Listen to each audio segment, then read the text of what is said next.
লোকে যা বলে বলে এক টাকার নাই বলে শেষে তুইও আমাকে এরকম বলছিস, আমি আর জীবনটাই রাখবো না। একটা ফেরাডল শিশি দিল ধান গাছে দেয় কীটনাশক, সেই ফেরাডলের বিশেষ শিশি দিয়ে এটা নদীর ধারকে চলে গেছে কিনা সুইসাইড করব। আর নদীর ধারে ছিল কে? আমি ধনঞ্জয় সেখানে নির্মল বাতাস খাচ্ছি নদীর ধারে। এমন সময় সন্ধ্যাবেলায় দেখছি কে ঘোরাঘুরি করছিল নদীর পাড়টায়। ধনঞ্জয় বাবু, আমি তুই এখানে কি করছিস? না বলবেন না ধনঞ্জয় বাবু, একটা হার নাই বলে লোকে যা বলে বলে শেষে আমার বউ আমাকে এরকম বলছে, আমি আর জীবনটাই রাখবো না।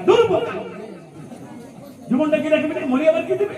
চল আমার সাথে আমাদের গ্রাম চল। কত সুন্দর কীর্তন হচ্ছে, কীর্তন আমি মনে মনে করছি যদি সালা কীর্তনটা শুনে মনটা পরিবর্তন হয়ে দেখি যে আমি লোট কাছে কীর্তন শুনতে দেখি যে মন দিয়ে শুনবেন না। সেখানে মূল গান ধরেছে গয়ুরে লরে সোনার নদিয়া উলুক ধনি হরি ধনি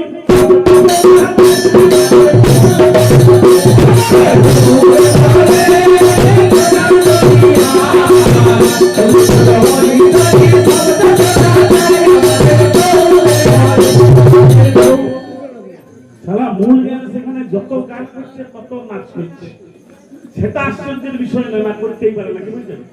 কিন্তু আশ্চর্যের বিষয় কি জানেন না, এই সামনে একটা এরকম ছকরা বসেছিল, সেই ছকরাটা মূল গান যত নাচ করছে সেই ছকরাও তত নাচ করছে। আচ্ছা, সেটা আশ্চর্যের বিষয় নয় ব্যানার্জি বাবু।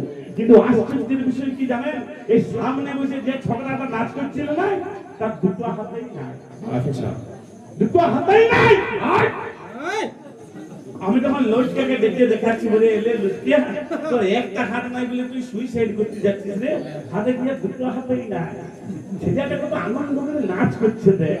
তখন লোককে ছেলে ডেকে ডেকে কেউ ভাই এদিকে শোনো, এদিকে শোনো, তোমার দুটো হাতেই নাই ভাই? না দাদা, আমার দুটো হাতেই নাই। তবু তুমি এত আনন্দ করে নাচ করছো ভাই?